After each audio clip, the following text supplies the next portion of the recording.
So, here's the scoop. 1 minute you're peacefully surveying a planet you think is devoid of life, gathering moss samples, and hunting for a Force hotspot with your Vergence detector. The next minute, surprise! You find out the planet has inhabitants. And then, before you know it, it's almost empty again because, well, you killed everyone. Stick around as we break down Episode 7 of The Acolyte.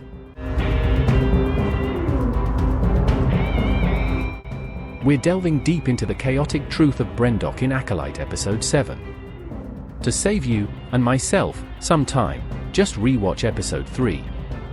Seriously, 80% of Episode 7 is basically just reshoots from Episode 3, but from the Jedi's perspective.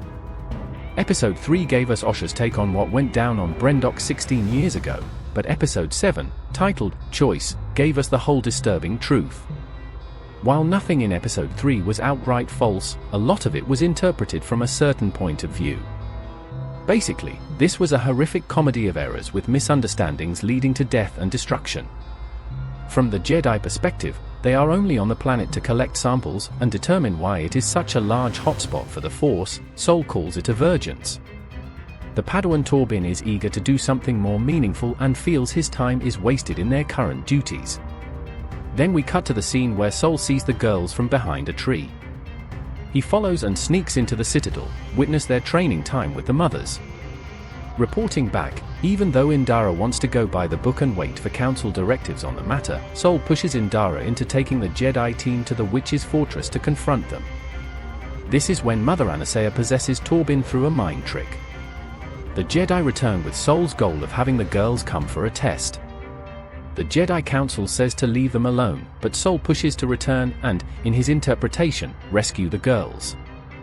Indara has convinced them that they should leave the witches in peace, and seemingly the group is in agreement, until Torbin reads the blood test outcomes and seeks to nab the girls as proof of a Vergence.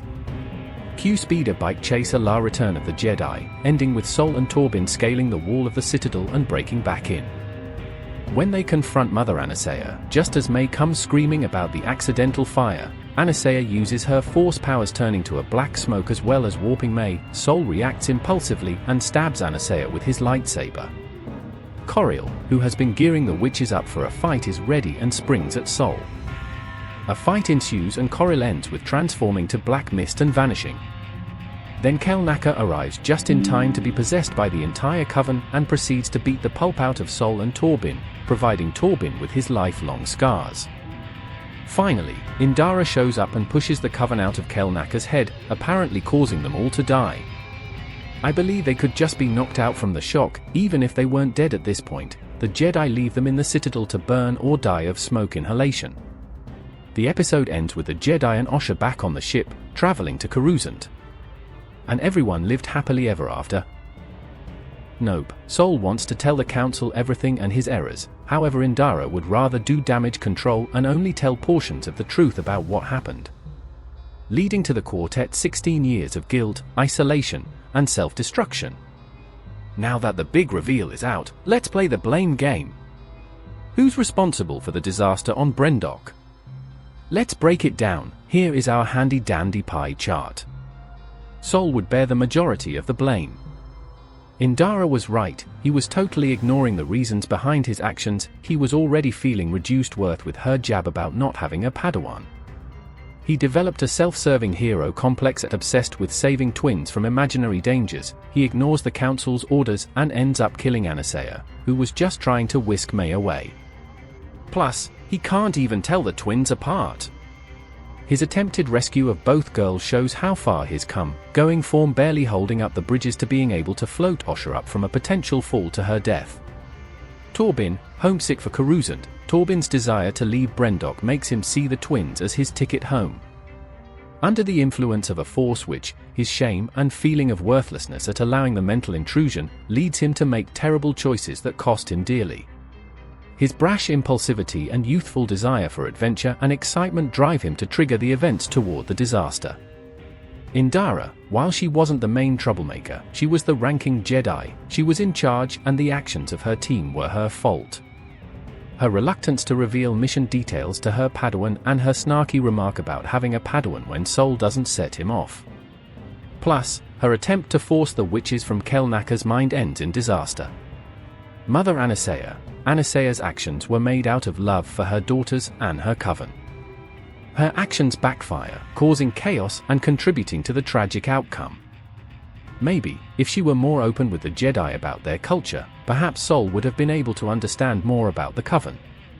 Also, her intrusion into Torbin's mind could be seen as much of a violation as the Jedi entering the witch's sacred space. Coriel, I put her at the level of Indara with the blame weight. Coriel was itching for a fight from the start, ignoring Anasea's prohibition of violence. Her encouragement to May to get angry sparks the catastrophic outcome. While the witches seemed to be peaceful with their understanding of the Force. I think they called it the threads of life. Coriel much more represented a dark side use of this power. May didn't mean to start a fire, but her poor fire safety didn't help. Her inability to extinguish a tiny fire leads to a huge disaster. She most likely wouldn't have taken the actions she did if Mother Coriel didn't egg her on with anger and malice. Kelnaka's elevator slicing skills and susceptibility to mind control didn't help the situation.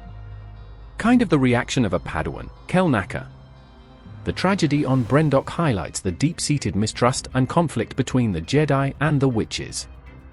Bias, bad blood, and intergenerational trauma are at the root of this disaster.